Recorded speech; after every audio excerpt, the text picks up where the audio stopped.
ces gens-là laissaient un peu pourrir la situation pour conforter leur position en disant vous voyez, quand on passe une mise à jour, ça se passe pas bien. On peut imaginer ça avec une maison. Si vous avez une maison en carton et que vous mettez une porte blindée, ça sert à rien. On peut passer par le carton sans ouvrir la porte blindée.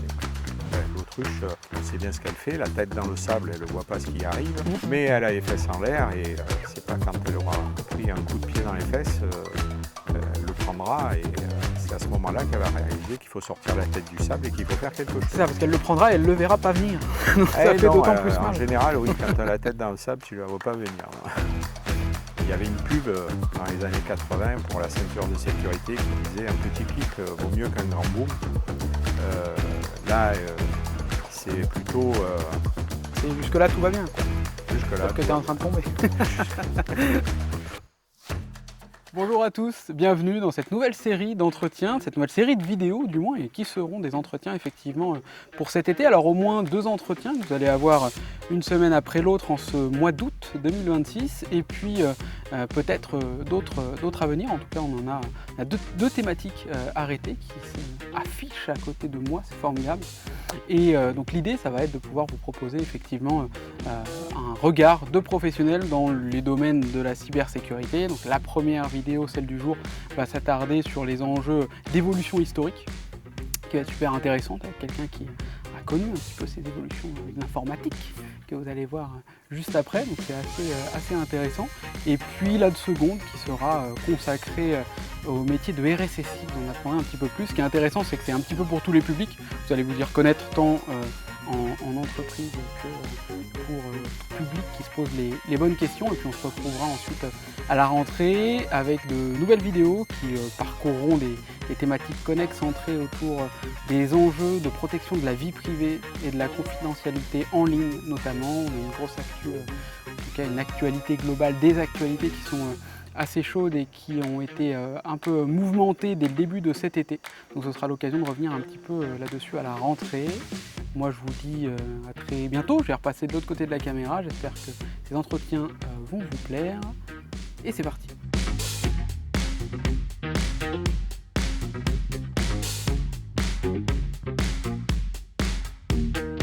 Pascal Manzon, bonjour. Bonjour. Vous êtes interviewé sur une chaîne qui s'appelle Thinkerview. Est-ce que vous pouvez vous présenter succinctement? On rigole bien sûr, mais un bon clin d'œil à Thinkerview et à leur travail assez formidable. En plus sérieusement, on est ravis de t'accueillir sur la chaîne. Est-ce que tu peux te présenter réellement succinctement? On va revenir après sur pas mal de détails tout au long, mais qui es-tu? Quelles sont les grandes lignes de ton parcours? Eh bien, après différentes approches de l'informatique, j'ai d'abord été dans le côté utilisateur. Je me suis formé au Conservatoire des Arts et Métiers, mais je ne vais pas m'étendre là-dessus, puisque j'ai un profil LinkedIn que vous pouvez aller consulter si cela vous intéresse. Tout à fait, tous les liens sont dans la description pour les curieux. Voilà. Et donc, j'ai évolué vers le monde informatique. Et puis, les 20 dernières années de mon activité sur des postes de RSSI à la fin, mais précédemment DSI et responsable des infrastructures pour une grosse entité de 3000 agents et avec 2 salles serveurs en redondance et 220 serveurs qui devaient tourner H24. Pour le commun des mortels, tu es un geek? Non, pas un geek au sens où on le voit, le geek encapuchonné derrière son écran. Non, je suis certes un passionné de l'informatique, mais pour apporter le service aux utilisateurs. C'est beau. Tu es un geek chaleureux de province, avec un accent qui doit t'arracher les oreilles de ma part. Oui, un geek chaleureux, oui. Et puis, mais bon, voilà, ce que je tiens à dire, c'est que j'ai toujours privilégié, peut-être parce que j'ai été utilisateur de l'autre côté de la barrière pendant longtemps, j'ai toujours privilégié l'utilisateur à la technologie pure et dure. Voilà. Ok. On en reparlera. Ouais, très bien, dans très bien. les- Merci.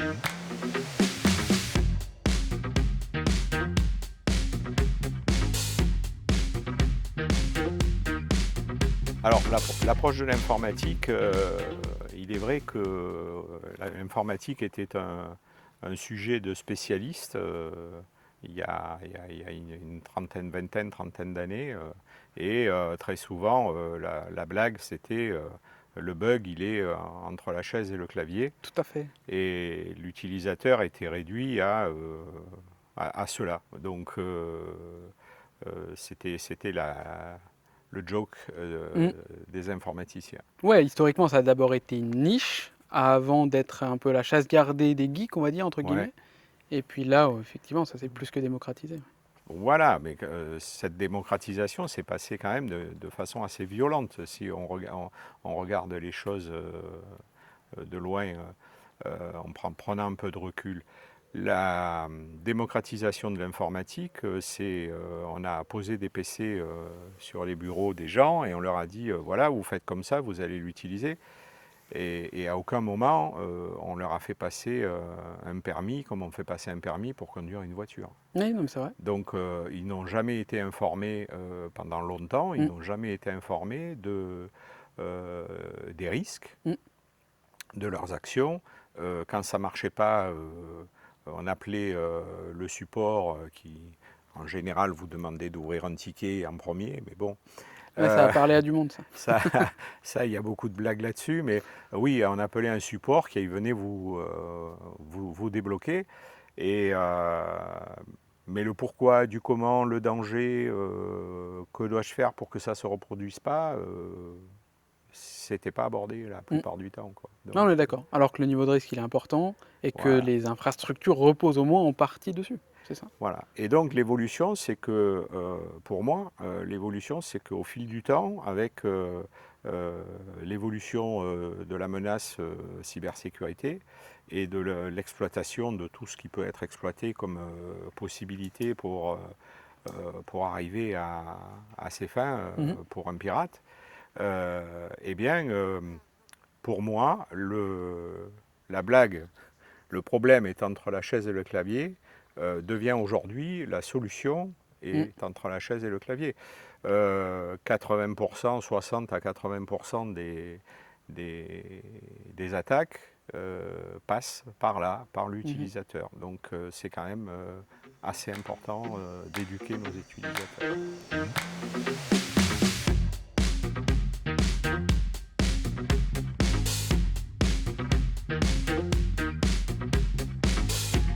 Alors les premiers virus, du temps où on avait des PC qui démarraient sur des disquettes, hein, Mm. pas forcément des disques durs, mais même au début des disques durs, on avait des virus qui étaient sur une disquette et au chargement d'un programme, ce programme était corrompu et on, on chargeait ce programme disquette ou CD-ROM quelquefois, Mhm. et le lancement du programme créait un effet non désirable. Ça pouvait être un gel de la souris, un gel des écrans, une apparition subite de nombreux écrans. On n'était pas encore au niveau de l'exfiltration de données, Mhm. c'était plus... Oui, entre guillemets, j'allais dire, on était sur quelque chose un peu plus de style blague, même qui pouvait être pénible, un peu. Oui, mais ça pouvait aller jusqu'à mettre à mal le système d'exploitation, Ouais. hein. Lorsqu'on a eu des disques durs sur les ordinateurs, euh, ça pouvait aller jusqu'à mettre à mal le système d'exploitation et l'ordinateur démarrait plus, les fameux écrans Mm. bleus, et puis l'ordinateur démarrait plus. Voilà, donc ça c'était les premières manifestations qu'on avait. Déjà l'écran bleu c'était encore plus embêtant, Mm. puisqu'il y avait une action concrète derrière, pénalisante, C'est ça. pour Mais il y avait, reprendre. il y avait peut-être plus l'idée de se dire, ah tiens, la prouesse technique. Ah, j'ai réussi à distance à générer ça. C'est ça, Plus que la volonté de nuire, quoi. c'est ça. Aujourd'hui, on était dans le monde du hacker derrière son bureau, peut-être étudiant, Mm.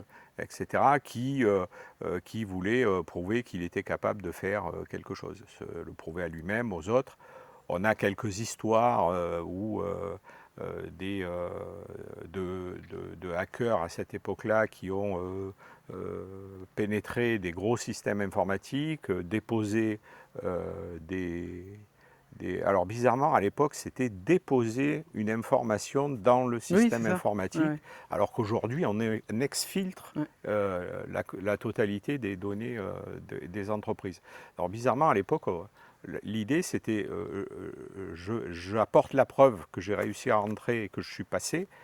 Et puis, on a des exemples de hackers de ce style qui finalement ont été embauchés par la boîte qu'ils avaient piratée Mhm. parce que la boîte ne voulait plus que ça arrive, quoi. Voilà. C'est Et ça.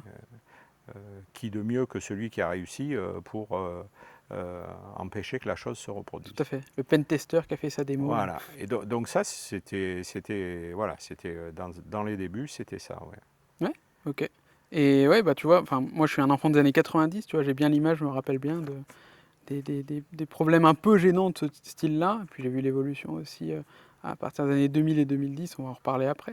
Mais il y a vraiment c'est la fameuse image, tiens, papa, maman, pourquoi il y a plein de filles d'un coup en maillot de bain sur l'écran? Et t'as hop là, plein de Ouais, ouais. trucs bizarres qui arrivent selon que tu aies fait quelque chose ou pas grand-chose, hein, tu vois.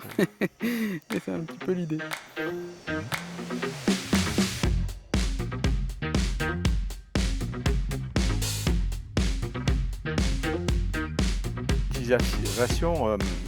Motivation des premiers hackers, c'est c'est la prouesse, c'est prouver que je sais le faire.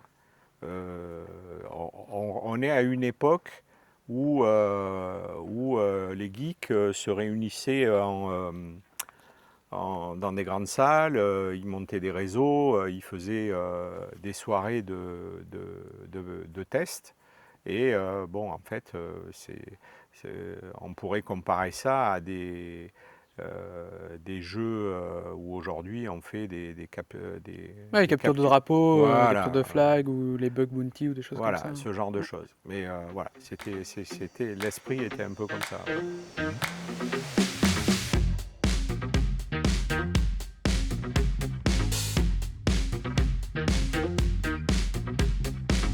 Alors, la sécurité informatique, il n'y avait aucune structure de sécurité informatique proprement dit, comme on a aujourd'hui dans certaines entreprises, pas toutes malheureusement.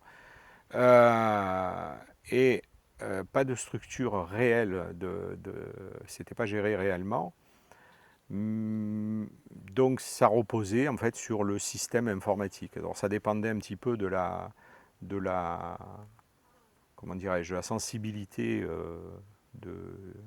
du service informatique. Mhm. Et il n'y avait pas une véritable organisation. Après, sont arrivés les antivirus. Et les antivirus voilà, ont permis de commencer à avoir une véritable gestion de la sécurité. Mais là encore, on est sur un modèle technique. Ce n'est que plus tard que va arriver l'idée que l'utilisateur, il va falloir l'embarquer dans cette sécurité Mm. et puis qu'il va falloir organiser tout ça et qu'il va falloir lui parler son langage. Voilà.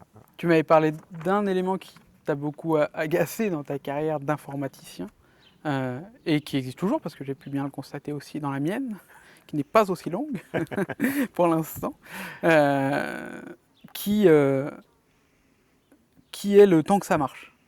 Oui, alors le temps que ça marche, voilà, oui, absolument. Oui, c'est cette époque-là, c'est-à-dire que à cette époque-là, on n'a pas d'organisation de la sécurité, on monte un système, le système fonctionne, et puis il arrive par exemple une mise à jour, et on va vous dire, oh là là, non, non, là, la mise à jour, on ne la passe pas.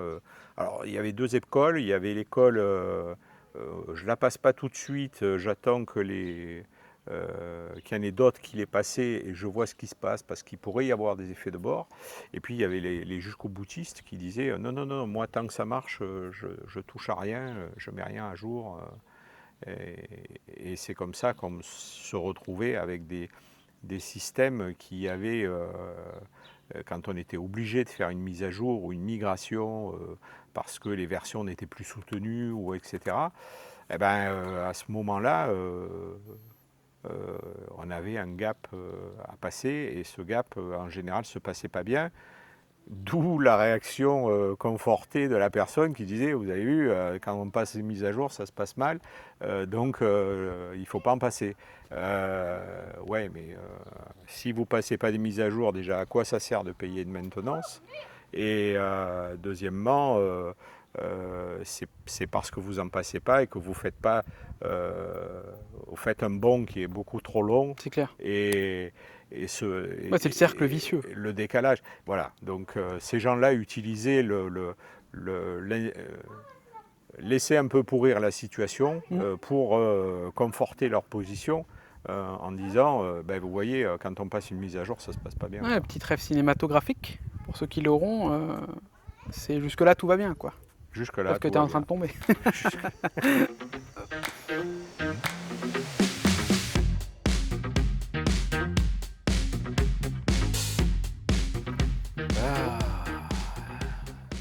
Je crois que on a compris, je pense que c'est les premiers ransomware ou rançongiciels ont prouvé que bah tiens, je vais bloquer un système et je vais demander de l'argent. Voilà, ça va être ça. Le point de départ populaire. Je ne dis pas qu'il n'y a pas 2-3 actions avant qui ont été faites, mais en fait, la plus populaire et la plus compréhensible, c'est celle-là. Je bloque votre système et je vous demande une rançon pour vous donner la clé de déblocage. Ouais, c'est quand c'est arrivé précisément dans les foyers, chez les gens, quoi. Voilà. C'est un peu un des grands mots de l'humanité, ça. Tant que ça t'arrive pas personnellement, il n'y a pas de sujet, quoi. Absolument. Mais ce qu'il y a de ces rançongiciels, les premiers étaient aveugles. Ils attaquaient un aveugle, que ce soit une entreprise, que ce soit un particulier. Combien de gens ont perdu toutes les photos de leurs enfants qui étaient sur le disque dur de l'ordinateur parce qu'ils ont cliqué sur un lien dans un mail et on leur a demandé une rançon qu'ils n'ont pas payée, qu'ils ont payé mais pour laquelle ils n'ont pas eu la clé. Voilà. Donc c'est là on s'est vraiment rendu compte de la portée, de la nuisance de la cyberattaque.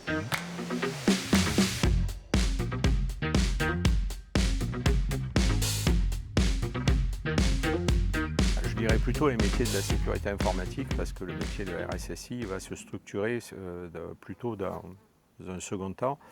Ou alors on a appelé tout de suite RSSI quelqu'un qui n'était pas forcément un RSSI, mais qui était un ingénieur sécurité ou un technicien sécurité.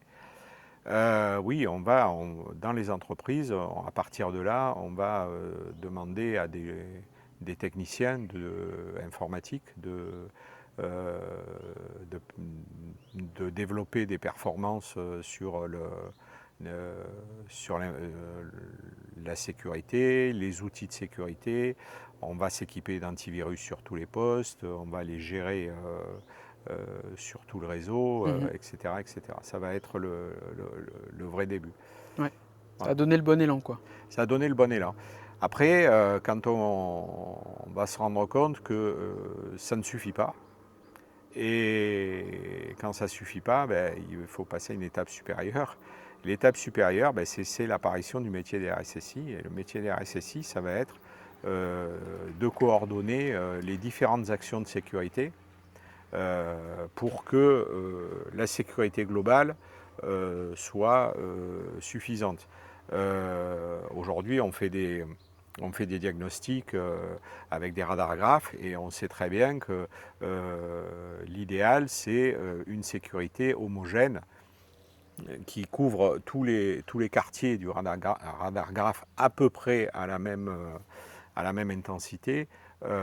C'est bien meilleur qu'une un radar graphe où vous avez un quartier qui est totalement couvert et 3 autres qui sont totalement découverts. Voilà. Tout à fait.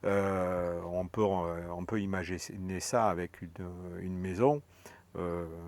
Si vous avez une maison en carton et que vous mettez une porte blindée, ça ne sert à rien. Les murs. On peut passer par le carton sans ouvrir la porte blindée. Quoi. Voilà. Exactement. Et puis pour tous ceux que ça intéresse d'en savoir un petit peu plus, alors soit vous êtes dans les premiers spectateurs, la semaine prochaine vous aurez la vidéo dédiée sur les métiers de la sécurité, notamment centrée autour de celui du RSSI. Et puis pour ceux qui arrivent après, vous avez là qui s'affiche dans les fiches la petite vidéo dédiée.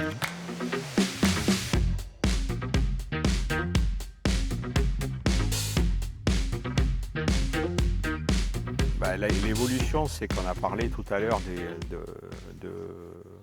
des rançongiciels qui bloquaient le système, aussi bien de l'entreprise que du particulier. Et on va passer à l'étape supérieure progressivement en disant je vais récupérer vos données et ensuite je vais bloquer votre système. Pour ce qui est des attaques par rançongiciel.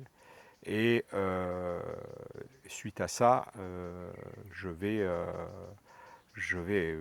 vous demander une rançon pour ne pas, d'abord pour débloquer votre système, mais aussi pour ne pas divulguer les informations que j'ai récupérées dans le dark web. Tout à fait.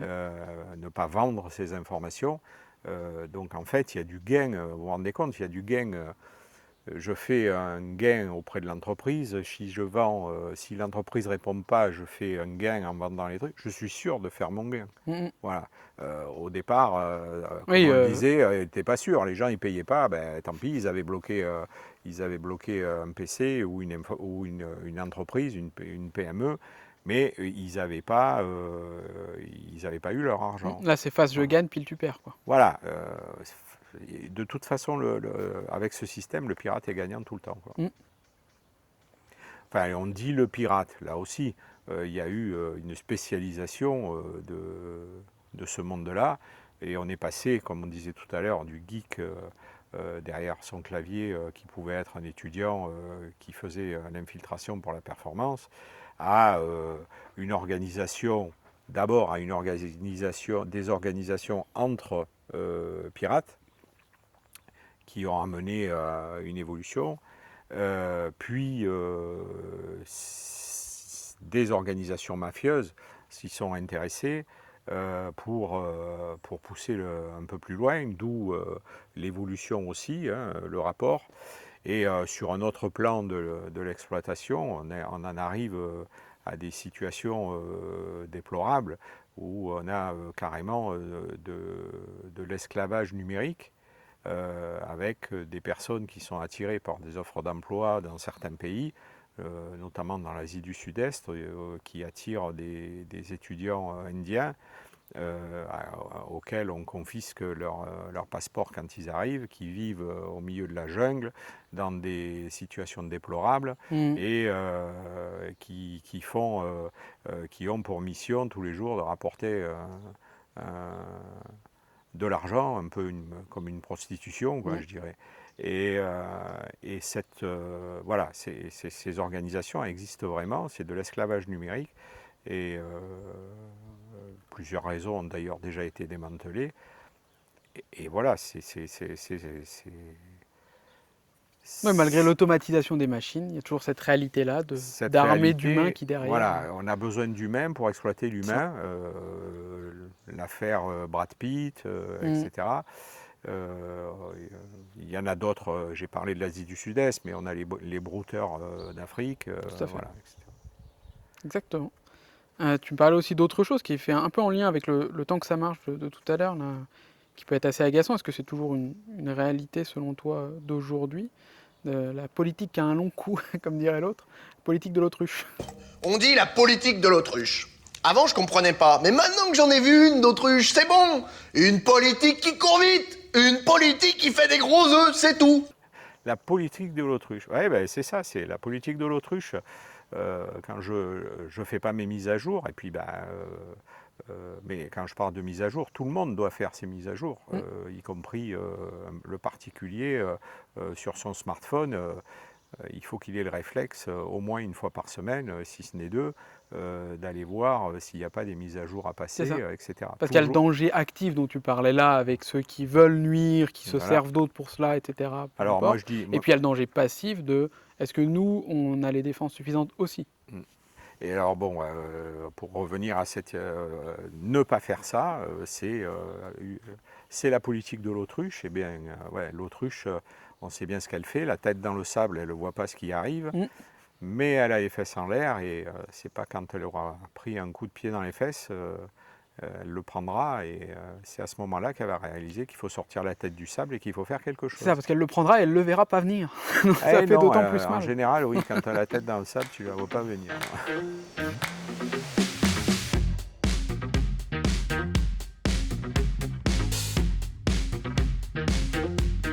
Je trouve un parallèle intéressant entre l'évolution de la cyberattaque, qui part de l'étudiant geek qui veut se prouver quelque chose et qui est tout seul et qui ensuite va se réunir en groupuscule, et puis ensuite ce groupuscule va se faire happer par une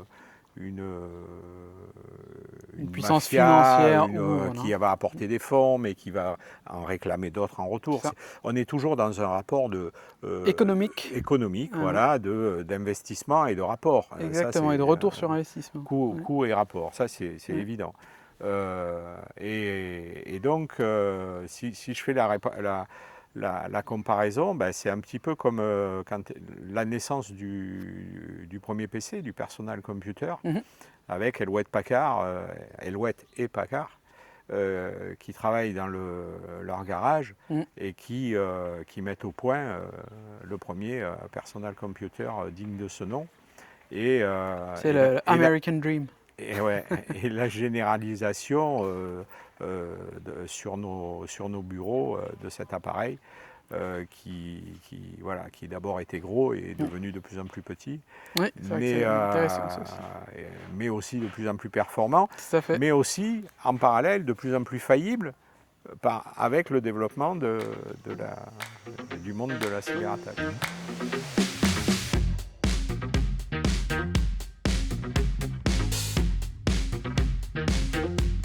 Moi, je ne parlerai pas de guerre à proprement dit, bien que la cybersécurité ou la cyberattaque plutôt soit utilisée dans des actions de guerre, on le sait aujourd'hui et on le voit tous les jours. Moi, je dirais que l'homme est un animal territorial. Et comme tout animal territorial, quand il a un territoire nouveau, il veut d'abord l'explorer et ensuite le contrôler, le maîtriser. C'est chez moi, c'est à moi, je possède ça, c'est ma voiture, etc. Et dans ce schéma-là, l'avènement du cyberespace a fait que on essaie de s'approprier cet espace au mieux. C'est une conquête de cet espace plus qu'une guerre dans cet espace.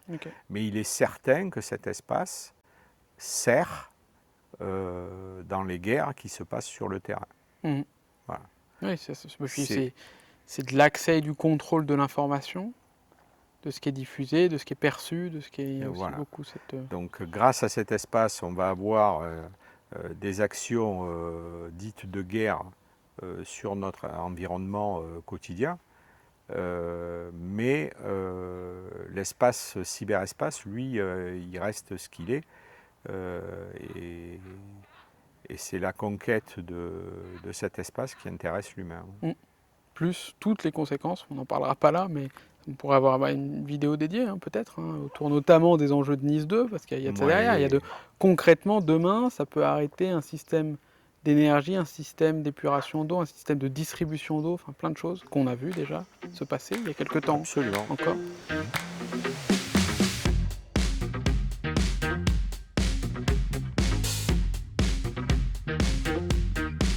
Les grandes menaces, elles sont multiples. Je ne pense pas les connaître toutes. Déjà. Mais notamment dans le quotidien, globalement pour le spectateur, qu'ils soient en entreprise ou pas. De toute façon, qu'on ait notre boîte, qu'on travaille chez quelqu'un, qu'on a notre vie pro, notre vie perso, le numérique de toute façon est partout. Donc globalement, à l'échelle individuelle. À l'échelle individuelle, oui. Quel est ton bon conseil ou ton petit panier de bons conseils? Eh bien, faut faire attention à où vous cliquez. Attention. Oui, à niveau personnel, c'est ce que j'ai dit. Hein, l'interface chaise-clavier, c'est vous, et c'est vous qui devez faire attention et apprendre à faire attention. Faut pas hésiter à aller à apprendre. Il y a, c'est là que tu disais qu'on est sur le même type de responsabilité, entre guillemets, par rapport à un conducteur de véhicule. Ah, totalement. C'est là pour rendre service, pour faciliter les déplacements. C'est l'objet de notre liberté d'aller et venir, tu vois, si on le traduit un peu comme ça, avec mon côté juriste. Internet, ça va être pareil pour liberté d'expression, communication, liberté d'information, droit à s'informer, etc. Puis toutes les autres applications, hein, de divertissement de tout ce qu'on veut quand on élargit.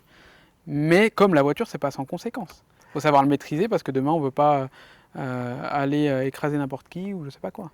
Oui, apprendre les dangers de l'outil qu'on utilise. Hein. J'ai fait beaucoup de sessions de formation à la cybersécurité. Je prends toujours, je dis toujours que l'informatique, c'est comme un marteau. Si on s'en sert pour planter des clous, c'est bien. Mais pour taper sur la tête de son voisin, c'est pas bien. Tout à fait, c'est bien résumé. Mais accessoirement, on peut aussi se taper sur les doigts. Ouais. Et ça fait mal aussi, voilà, de temps en temps, quand on clique où il ne faut pas.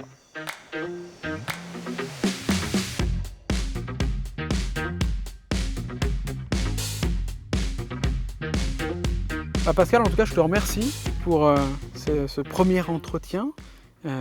Bien sympathique qui, je pense, aura intéressé pas mal de gens avec beaucoup de parallèles sur ce qu'on peut vivre au quotidien, mine de rien, et surtout de belles perches sur la suite, parce qu'on va pouvoir développer un certain nombre de ces sujets dans la prochaine et les prochaines vidéos. En tout cas, dans la prochaine vidéo, on va rentrer dans les coulisses de ceux qui nous défendent, les RSSI.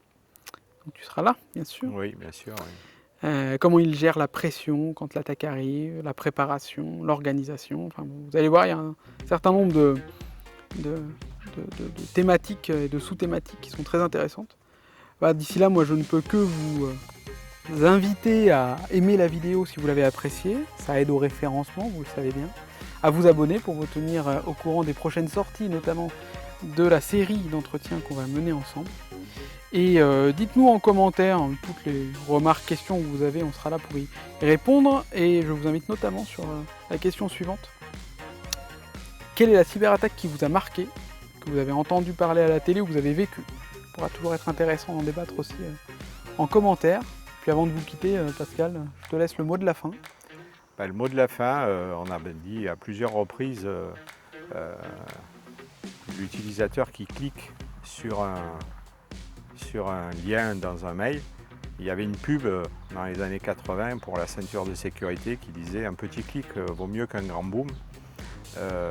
Là, c'est plutôt une bonne réflexion avant un petit clic vous évite un grand boom.